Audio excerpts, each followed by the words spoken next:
All right, let's do round 2 of budget boot camp, and it is 110 degree index outside. I have turned off the air conditioning so y'all can hear me, but we're only going to do this until I either run out of Coke Zero or pass out from the heat.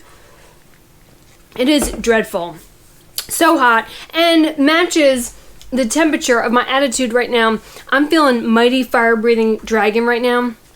Every morning when I say my good morning prayers, to apologize in advance for everything shitty I'm going to say the rest of the day, I go through some of my positive affirmations that I learned in Al-Anon. If you don't know what Al-Anon is a support group for people who have lived with alcoholics. And one of the things that my mentor in Al-Anon said, it's a great program, even if you don't know an alcoholic. We all know an alcoholic. She said, Casey, you don't have to go to every argument that you're invited to. And my response was, why not? That's my favorite thing. Nope. She said, you just, if you see conflict or controversy, you can just stay on your side of the street. And so every morning I tell myself that I am not going to verbally fistfight someone on the internet. And I'm good for the first 30 seconds that I get online. And then I see a stupid comment, and it's like all the parts of my brain line up like the battle scene to Braveheart, and we're just waving the flag like ready to go in. I just feel that if you're an idiot, someone should tell you.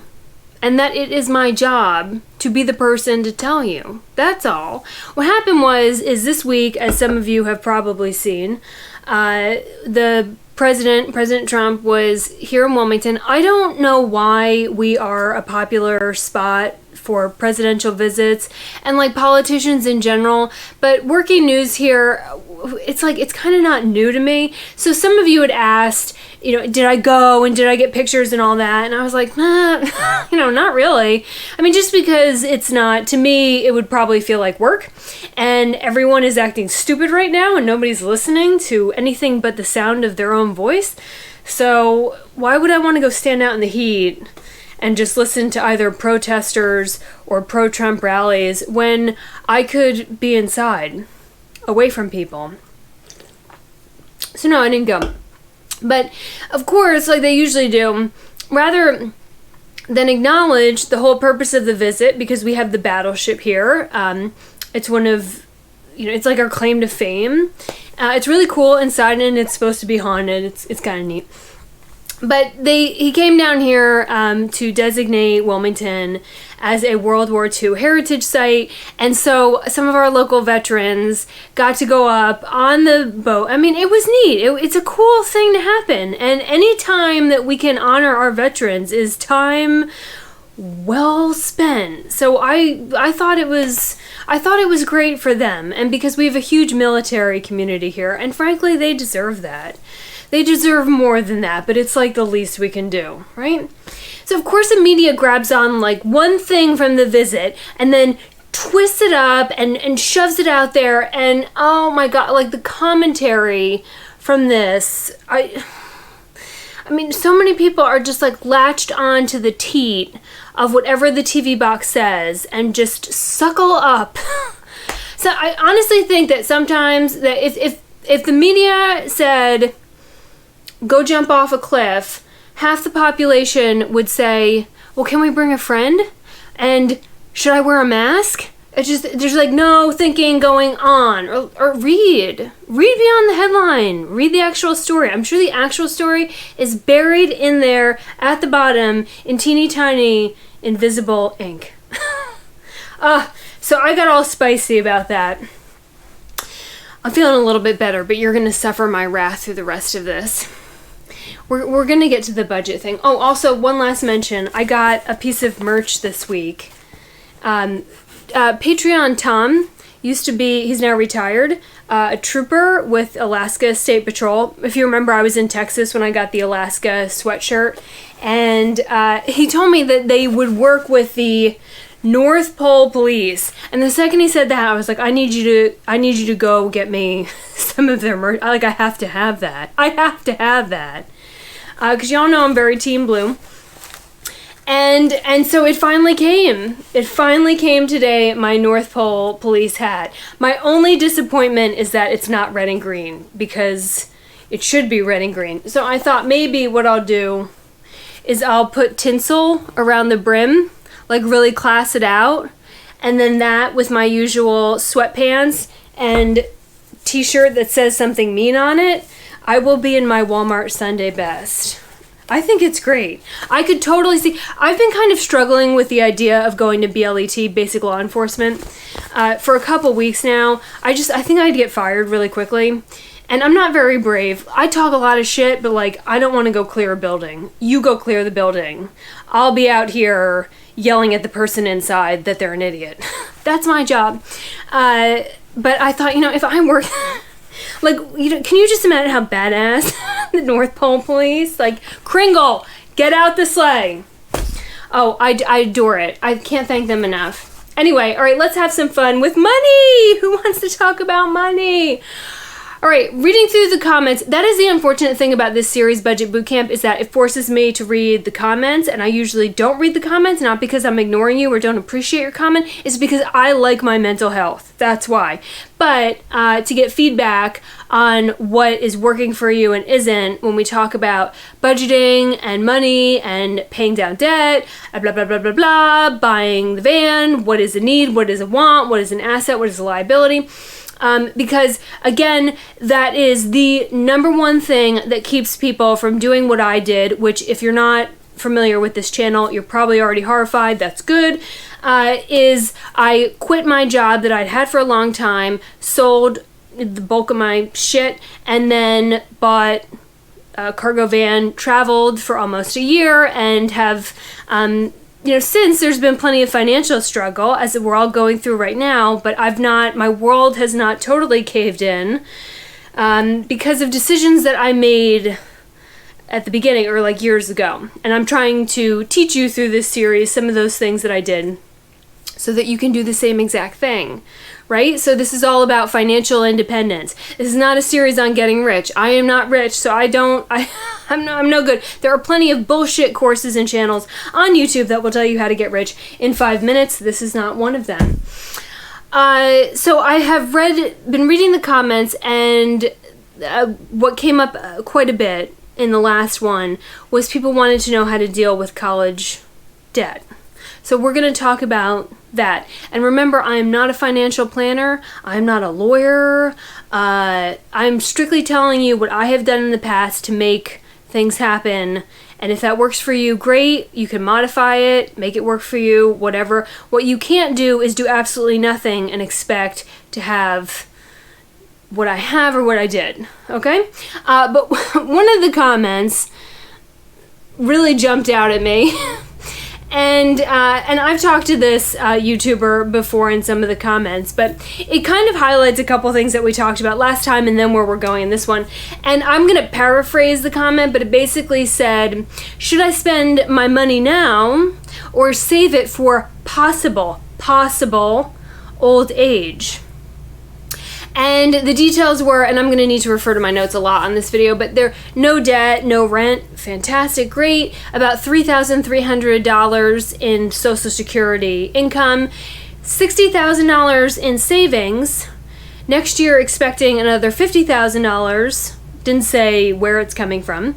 So we're looking at 110, I'm already sweating bullets, $110,000 in savings.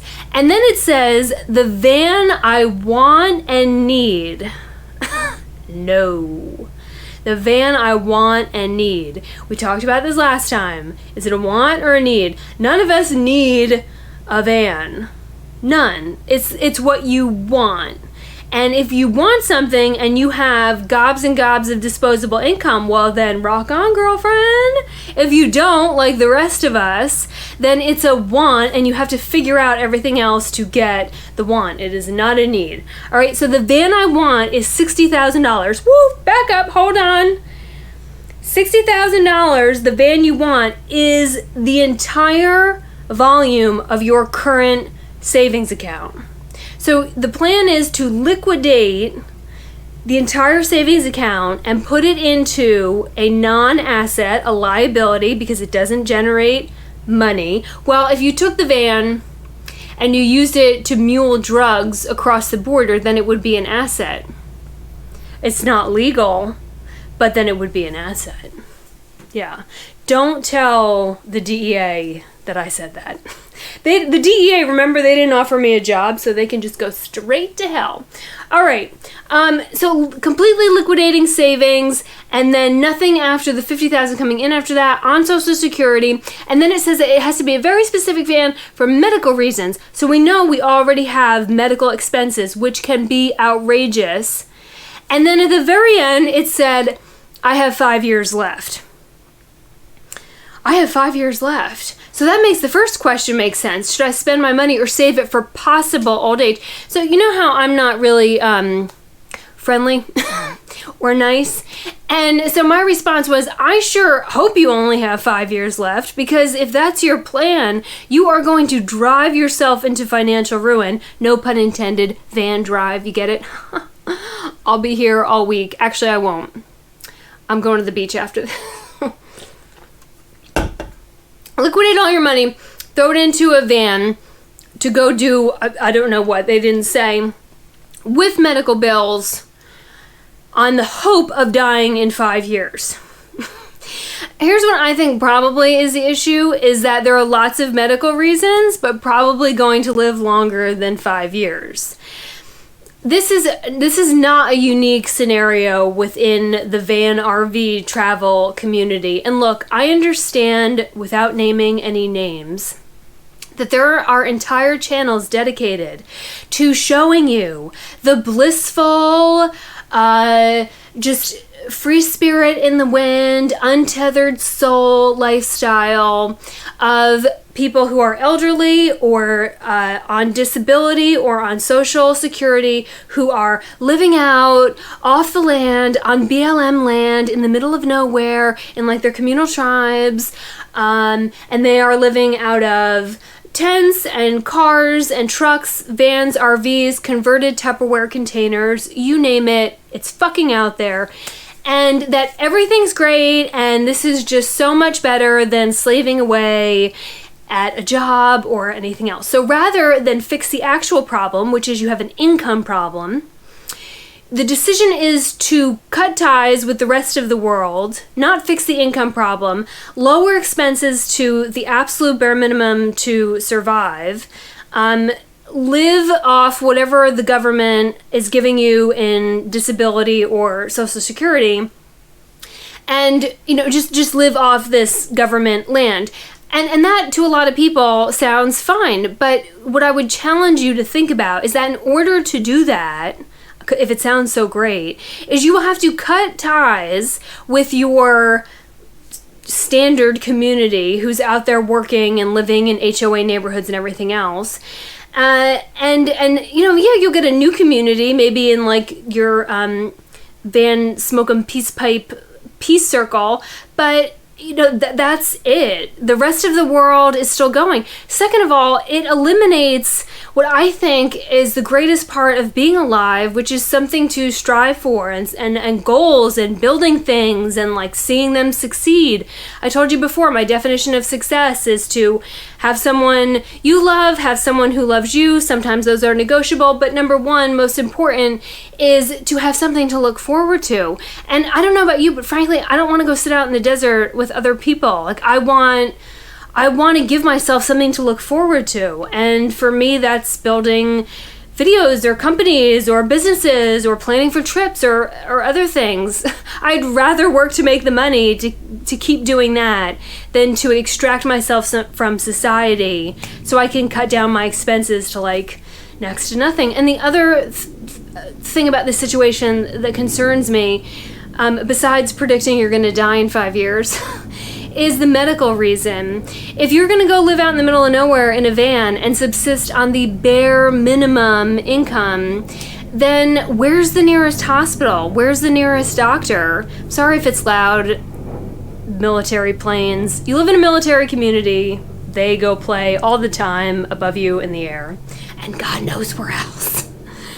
And often at your bars on Saturdays, late at night. But if you have medical issues, I would frankly want to position myself next to the best care possible so that my 5 years is 10 years or 15 or however long. I mean, it's one of the hospital in Wilmington. I'm like terrified of that hospital, and it's like high-rated hospital.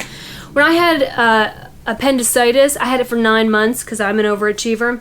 They couldn't figure out what it was because if you're a female and your stomach hurts, they try to convince you that you're pregnant. I wasn't pregnant. And they finally were like, well, it could be surgery. We're just going to do exploratory surgery. I'm like, oh, okay, sure. So I had appendicitis, but I remember when I woke up from exploratory surgery. Exploratory is when they like stick cameras and knives all in you and like go poke around your innards to see what they can't have figured out in an x-ray. And I woke up and I like, your head's on the side, and I see the sign next to my hospital bed in the OR, and it said... Let me turn that up.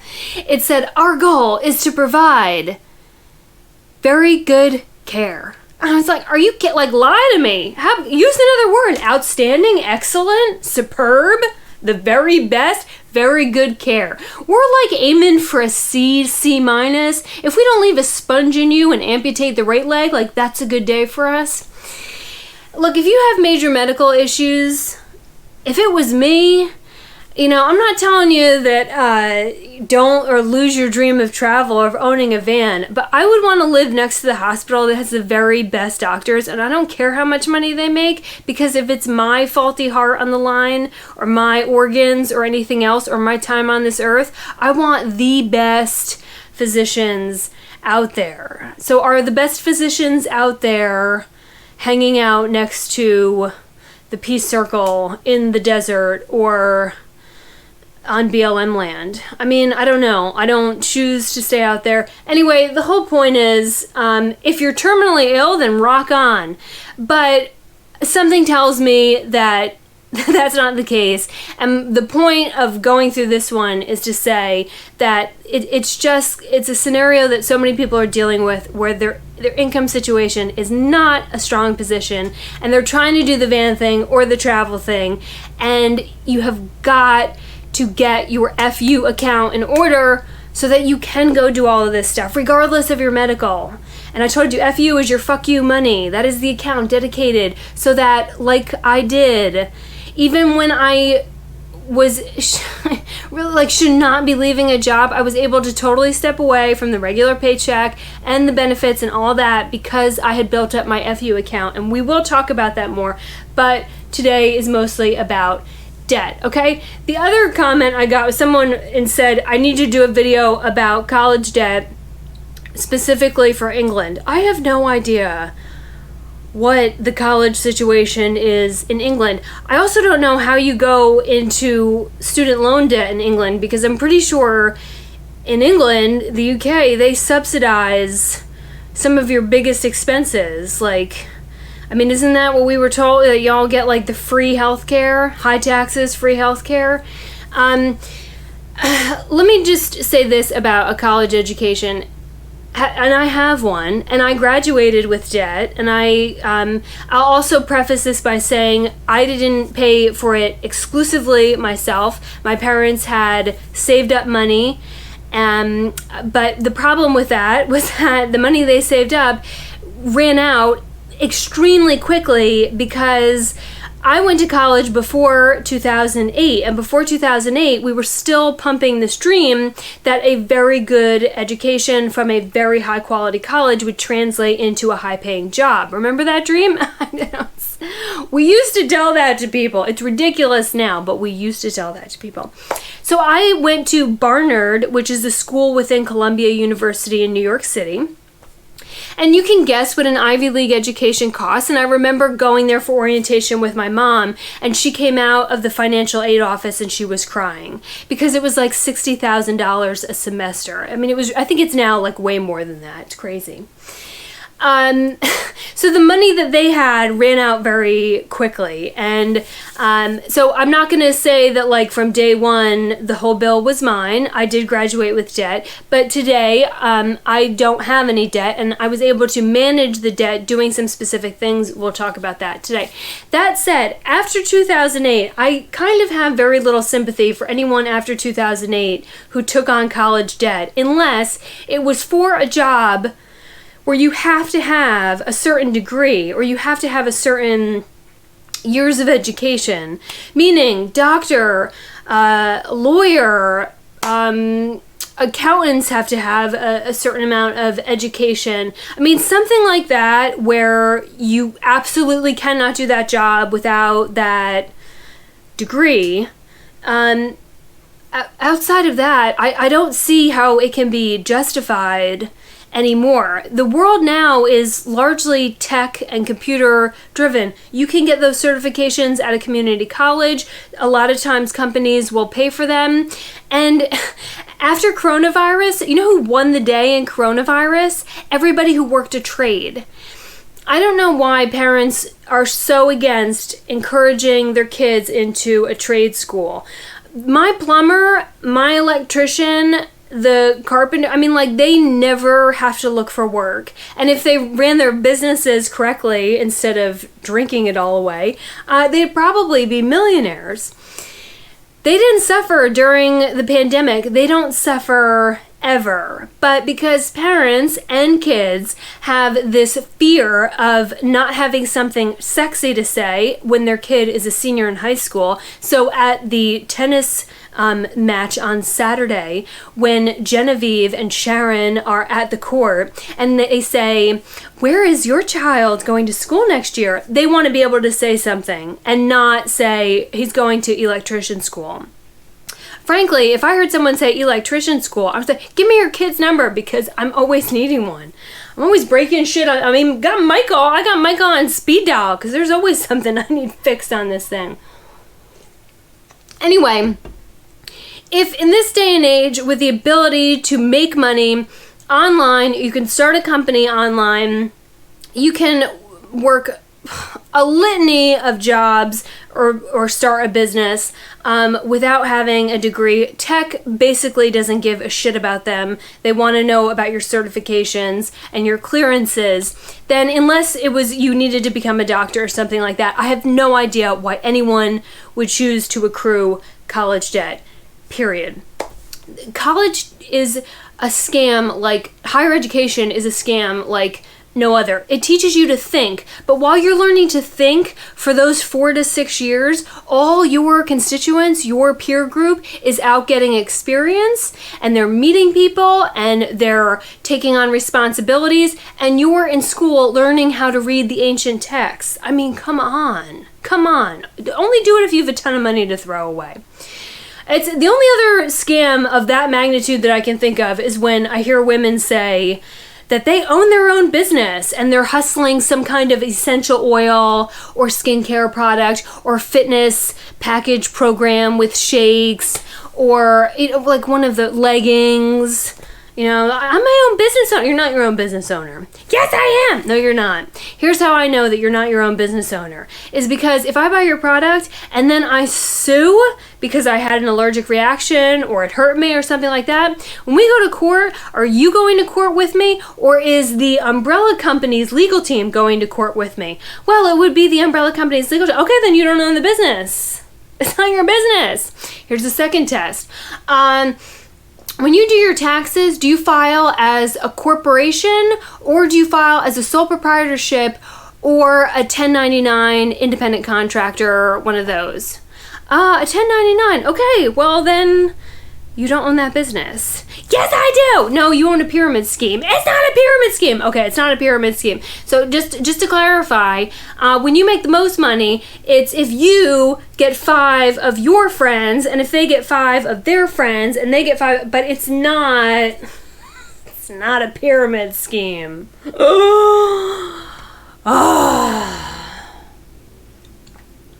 Moving on. All right, so I told you I don't have a lot of sympathy for it. That doesn't change the fact that you have to learn how to deal with it. So Let me first tell you what I did while I was in college to minimize my debt. And I am like going to sweat through this shirt. It is so hot in here. If I turn on the air conditioner, you really won't be able to hear me. It's very, very loud. Anyway, minus the first year of school, I'll first say I took 2 gap years in college. So when there was too much of the money, the debt piling up, I took gap years where I moved to somewhere else and I worked and I did internships, and I just took a pause because while I was in college, I could not figure out why the hell I was spending so much money. And I didn't know what I was going to do with it when I was done. I was going because that's what I was told to do, is you go to the best college you can. I majored in biomedical engineering initially because even though I had no idea what that was, when I told an adult that I was majoring in biomedical engineering, they also didn't know what it was, but they looked really impressed and left me the fuck alone. And that's all I wanted.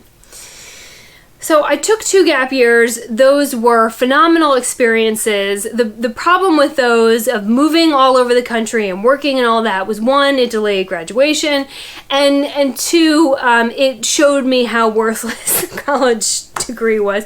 I mean, I started working when I was 12, and the moment I figured out the connection between how to work and how to make money, I was like, why am I in here? Like, I could be making money, and instead I'm paying you to teach me what Aristotle said. I mean, interesting, but I could probably read about it in my free time, don't you think? So I took time off to work to recoup some of that money, but also after the first year and moving forward to graduation, I was working full-time or close to full-time through much of my college years that I can recall. And when I had breaks, like Christmas break or all that, like I would go work for UPS as a Christmas package handler, and like I was always working. So that deferred a lot of, it didn't defer, but it deflected like some of the impact to debt, right?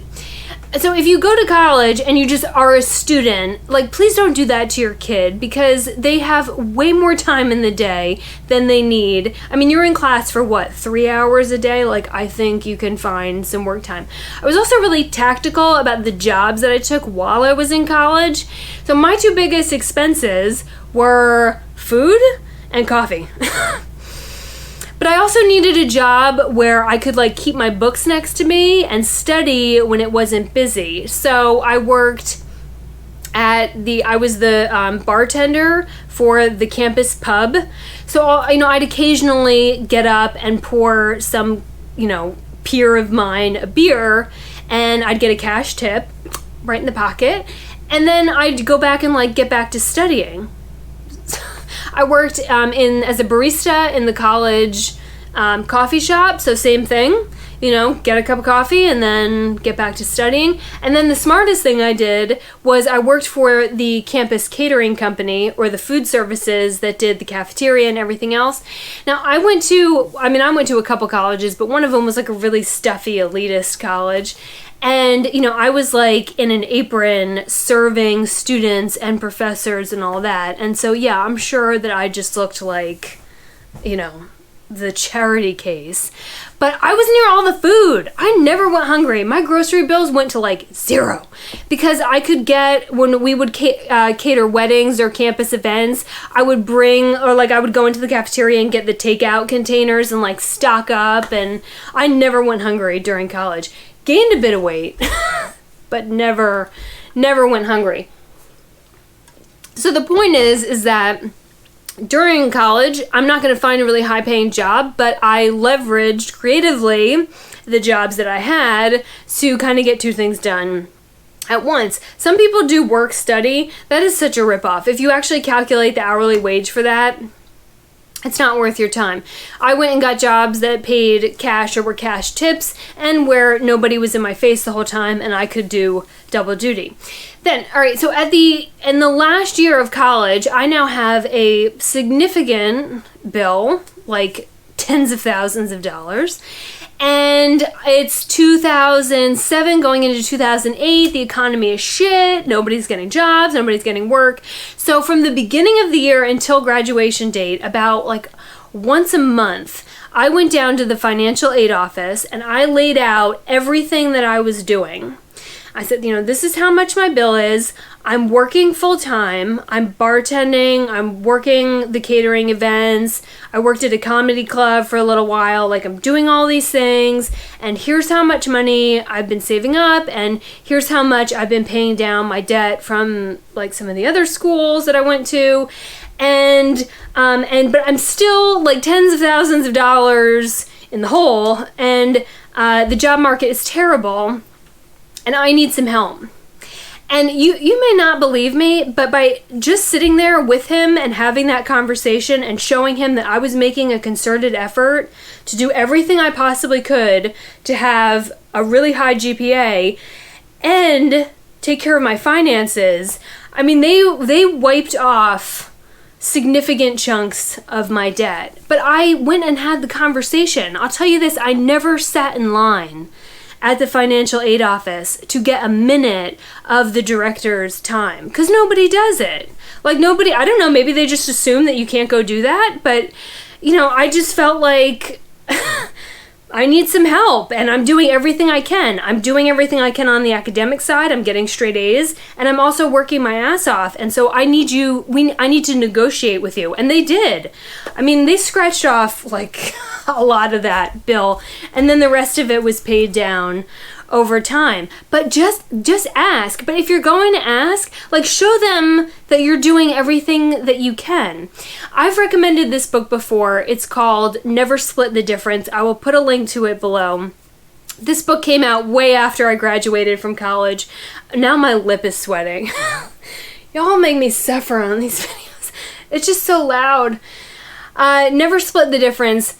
But he, on his many tactics, and he's a former FBI negotiator, he says there's a point in a negotiation where you say, well, how am I supposed to do that? And let the other party tell you how you're supposed to do it. And if they can't do it, then they'll realize it doesn't make sense. And like, that's when the real conversation happens. And so when I sat in that chair with my director and said, I'm doing all this, I have all this debt, the jobs are dead, we're in a huge recession, how am I supposed to do that? Debt went away.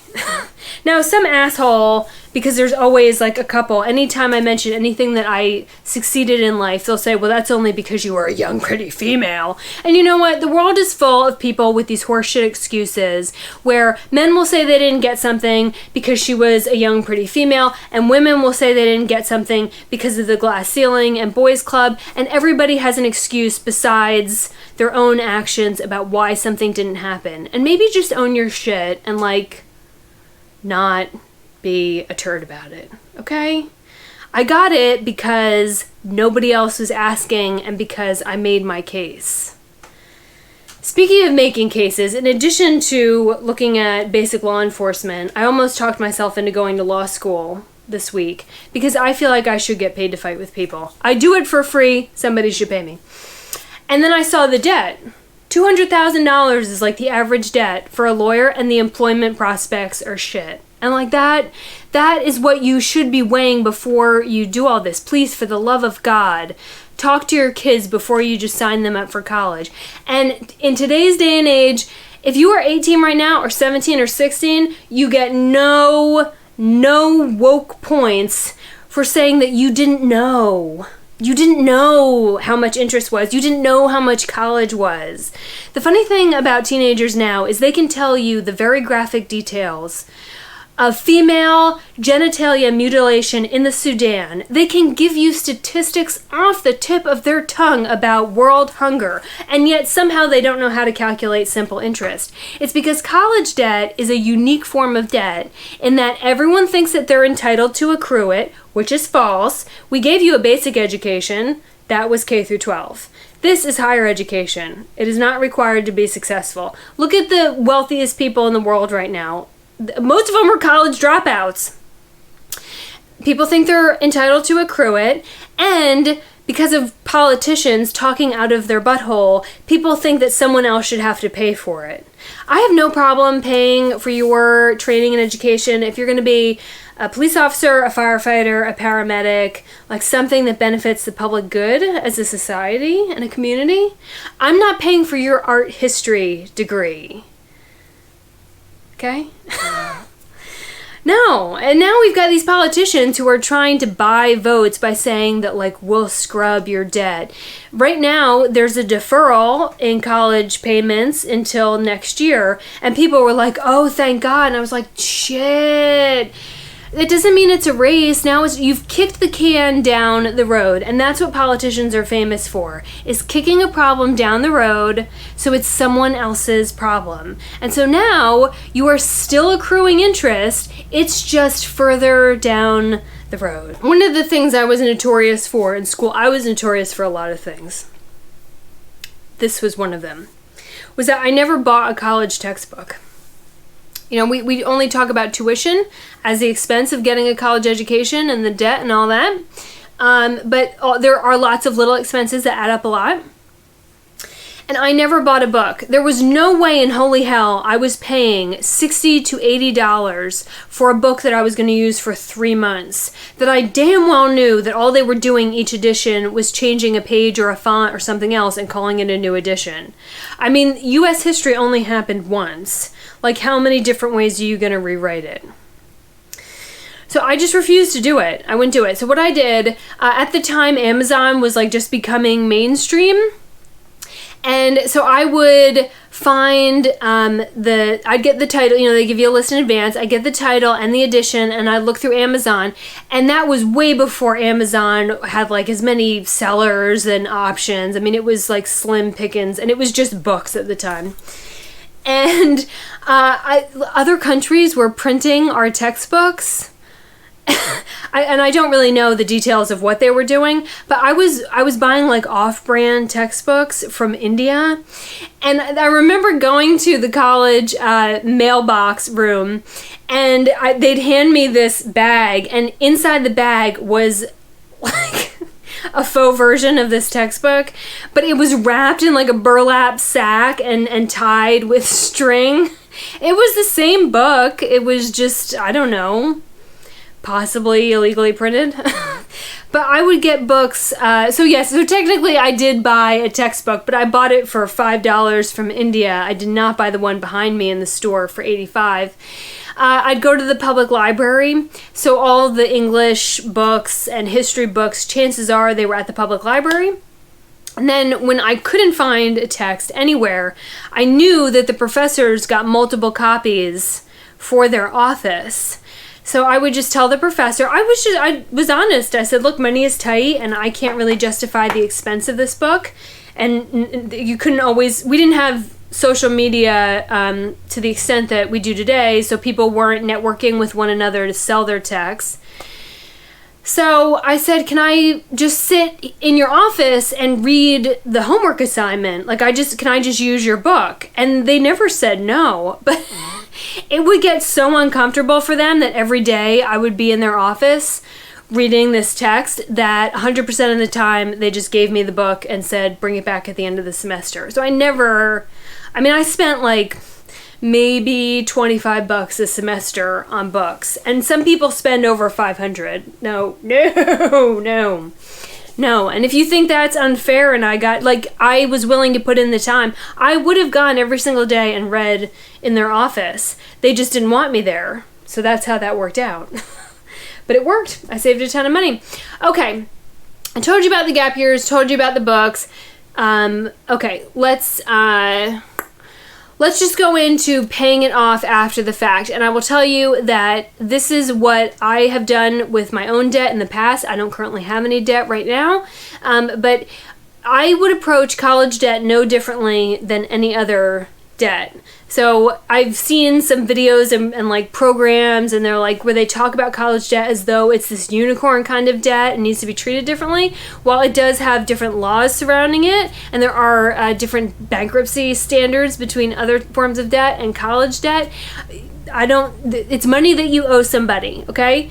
You borrowed a huge amount of money from someone else. You have to pay it back. That's how loans work, right? So I'm also not going to give you some really cute, adorable program or game to like make paying debt fun.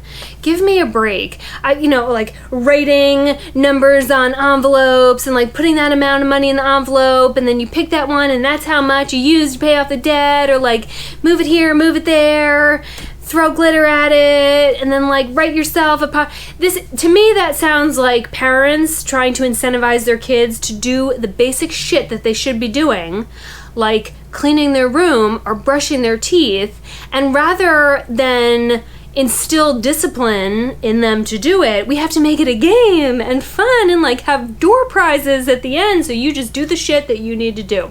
No, I am not going to swaddle you through debt and financial responsibility.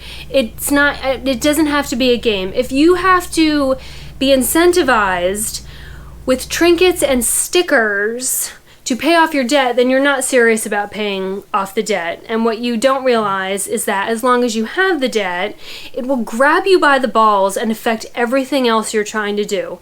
You want to go get that van or RV? Well, your interest rate is going to be impacted by all the other debt you have and your credit score. And if you've not been paying your bills on time, if you've not been repaying the debt, your credit score will be shit. And then buying anything else and pursuing any other dream is going to be that much more difficult. So give yourself and give your kids the gift of kicking yourself in the ass and just taking care of the debt and the credit score so that you can go do anything that you want to do. What we're really dealing with here is that you have an income problem. If you had enough income coming in, you could pay off the debt. So rather than treat the debt like it's a cute game that needs to be handled separately in your brain, we're going to solve the income problem so that you can take that income and then pay off the debt as fast as you possibly can, and then take that money and start putting it towards your FU account so that you can go travel, right? Okay. To solve the income problem, the first thing that I'll hear people say is, I'm going to go get a second job. We hear this a lot. Parents working 2 jobs, parents working 3 jobs. The problem with that is that when you are the employee, you are always at the bottom of the totem pole for making money. The person at the top of the totem pole is making the most, and then they cut, and then like you get down here. So you are going to put the most amount of time to making the least amount of money. Why? No. And then the other one I'll hear is, well, I'll work overtime. Like the hell you will. Overtime hours are taxed at a higher rate than normal income. So you're going to work longer hours at a job chances are you already hate, so that you can get taxed more. Once you make more income, you fall into higher tax brackets. All right, so then the obvious question is, well, if I'm not going to work a second job and I'm not going to work overtime, like how am I going to make more income without being a drug mule in your van? Because that's how you end up on a Casey Roman documentary. I am going to pass out.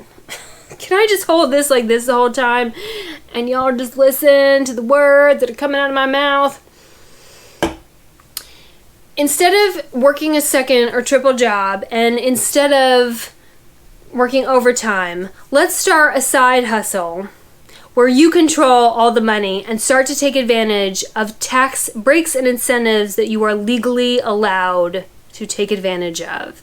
You know, there's some wealthy people on this planet where you'll hear they don't pay any taxes and they get all these tax breaks, and in some of the cases it's illegal what they have done, but in a lot of them they just understand the tax code better than you do, and they understand how to move money around better than you do, and they're savvier than you, and so they're able to take advantage of these loopholes. Okay. All right, so here's what I'm going to give you an example of what I did so you can get ideas about how you can do the exact same thing to pay off your debt, to start your FU account. I've had many side hustles in the past, but I'm going to use the bakery because I think the bakery is the easiest one to understand. When people start a side hustle, the first mistake that they will make is that they don't set up their tax structure appropriately. If you just go out and start working for yourself or as an independent contractor and you are labeled as a sole proprietor or a 1099 employee or contractor, you will get punched in the face with self-employment taxes, because what you're used to is your employer paying for half of all your tax and you pay the other half. Well, when you are just self-employed, you get all the tax, and people get ruined this way. Huge tax bills. So you're going to start a side hustle, but you're going to set up the right structure, and that structure is going to be an LLC. An LLC, limited liability corporation, not only protects you to some degree legally should you screw something up, but it's called a pass-through entity. And that means you're not getting taxed twice, because without that, first, the business income would get taxed, and then you would get taxed on the money you made in the business. That's double taxation. A pass-through entity means, think of a tunnel. The taxes are going to pass right through the business and just impact taxation to the individual on the money that they made off that business, okay? So let's set up our side hustle business to pay down the debt in the most tax efficient way possible by using a pass-through entity and not a sole proprietorship and not a 1099. Oh my God. Okay? You only make that mistake once. Now, people's resistance to that is that it costs about $200 to form an LLC. And that's first of all, that's your first business expense. I'll talk about that in a second. But you fill out articles of incorporation. It takes 5 minutes online. You pay a renewal fee every year. And then you are an LLC. So now you are taxed favorably. So instead of some other employer working second job or overtime, taking all that money out and then you get the rest, and now you pay at a higher tax bracket, now we have a much more efficient system where you manage all the money that comes into the business, and we're going to skip double taxation and just tax what you make at the end. The second huge advantage of this is that now you can write off operating expenses. So when I had the bakery, I paid, I forget how much money, but for the state of North Carolina to come to my apartment, and I had to have like certain things. I had to separate all the bakery items from my food items, and everything had to be sparkling clean, and I had to have this, that, and the other, like a big checklist. I got all that done. The state of North Carolina sent an inspector to my apartment with like Q-tips and paper cloth, and they inspected the whole thing. And then I was it's called the cottage law. I was then allowed to legally bake in my home and sell it as a business. So I would work at the TV news station. I'd get up at 5, go to the gym, go work all day, get home at 7, and then I'd bake until midnight, and then I'd sell everything at the farmer's market that weekend. So it was a ton of work, right? But now I have a home-based business side hustle. So the benefit of that is now a portion of my rent is now a business expense. See, once upon a time when I just had my job, I just paid rent. Well, now I'm going to use part of that expense to bounce off the income that I'm making in my side hustle. Now, part of my cell phone bill is a business expense. Part of the utilities are a business expense. The mileage I put on my car, I can now write it off. So let's say I made this much money in my side hustle. Well, if I had made this much money in a job, I'm going to get taxed on this much money. But the great thing about having an LLC for your side hustle is now all those expenses that count against it, your car, the cell phone, the rent, all that, those all get deducted off as business expenses. This is how some businesses end up paying zero tax, because they deduct all their expenses. This is how Casey didn't qualify for a mortgage this year, because I had so many deductions last year that it looked like I didn't make any money. But you deduct them all down, and so now this much is what you're actually going to be taxed on. So you've just made your whole financial environment so much more to your advantage, because now you're leveraging your side hustle to help defer all of these utilities, the rent, the bills, all that, and right? So you're taking that off that income, and now we have this much that is actually getting taxed as income. And this is the money every single month that you are making on your side hustle. While all of this money increases efficiencies, this money is what you're going to use to pay down that college debt or whatever bill is hanging over your head. Now, I know that some of you are thinking like, I don't want to go do all that. I don't want to like set up a business, like run, you got to write reports, all that. It's so much. I don't have time. I'd rather just go work another job. And what I'm telling you is that where we're headed is that we're going to take this that we're just using to pay off debt, and this is going to turn into your FU account where you can go do whatever the fuck you want in life. So if you're not willing to grin and bear it to develop this little side hustle, this LLC, this tax advantage stuff, if you're not willing to put in the legwork for this, then you're not going to have the FU account, right? You're just going to be an employee for the rest of your life and be someone else's bitch and hope to God that for 2 weeks out of the year, they let you go on your little vacation. All right, so if that's you, if you don't want to put in the work, then like, I'm not sure why you're watching this video. Back to the rest of us. All right, so you have your side hustle. You are making money with your side hustle. I was making money with the bakery. I was writing off every God blessed thing I could off the business that I was legally allowed to. And then you take that money, and because that is your extra money, that's going to go to the debt and go to the debt and go to the debt, okay? So we keep concentrating this money that you now have that is extra to what you were bringing in on your job to pay down that debt. All of you can start a side hustle. There are people I know who make $80,000 a year on Etsy selling these bullshit gypsy trinket necklaces that are not pretty. You can do it. There's got to be something. Walk dogs, walk children, walk creepy old men who need someone to talk to. Like, there is a way to make money. Legally. All right?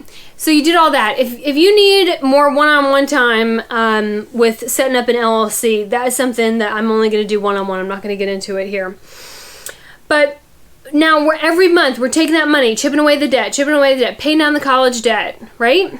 At some point you are going to pay down the debt. Stop doing that monthly minimum payment bullshit on credit cards or your college debt. All you're doing is paying down the interest. And the interest isn't chipping away the principal, and so you're just an interest-making machine. You're making a bank or a loan company very, very wealthy. But that's all you're doing. So you're paying down, and now let's say we finally reach a point where you actually pay down that loan, that college debt. Now, your little side hustle by that point is a little business. So that money that you're making that's still allowing for all those efficiencies, now you're going to take that money because you've paid off the debt. And that money, I want you to go to the bank, a new checking account called FU money. Fuck you money. And this is the money where that was once paying down that debt is going to go into that account, and you are going to build it and build it and build it and put everything you can into it so that if you work for a shitty company like I did and they don't care about you and you are going to probably get fired or laid off, you can walk away because you've got the FU account. You want to go, you think you only have 5 years to live, you want to buy the van, you pull it out of the FU account because you're still responsible for all the other expenses in life. But that money is your power move. And you can do whatever you want if you have an FU account. So that's what I did. I used my side hustle for the bakery. I've done the same exact thing with the photography business, and that money left over after deducting the expenses went to pay something off, whether it was the van or if it was, a car note or, anything else that I had to pay down or was having trouble paying down with the income on the job. And then the second it was paid down, it went right into the FU account. And the FU account got big enough that now it's my buffer. And I'll tell you this, there is absolutely nothing in the world that you can buy, nothing, that will be as fulfilling or rewarding as having financial freedom. I have financial stress right now. We all do because of coronavirus or the bullshit that's come out of coronavirus. But the rest of the world can really shake, and I may wobble a little, but I don't fall into the ground. And that is my goal for all of you. Okay, I hope that made sense. I'm sorry that I don't have some adorable way to deal with debt. I'm also not going to tell you to hope and pray that somewhere down the line someone's going to forgive it, because what no politician has said out loud is that we have no way to afford that. Right now, the U.S. debt is about the size of the U.S. economy, and it is only going to get worse. And I have no idea what's going to happen in November, but it's probably not going to be good no matter who wins. So, thinking that someone else is just going to make you not pay for it is not a strategy.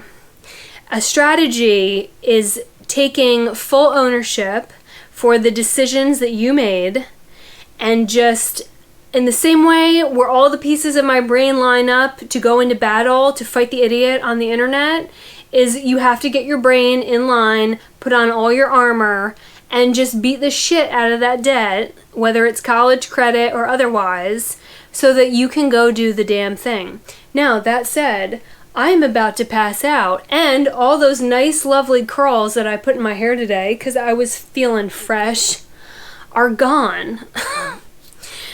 So I'm off to do God knows what I had. Oh, I'll tell you what I have to do today.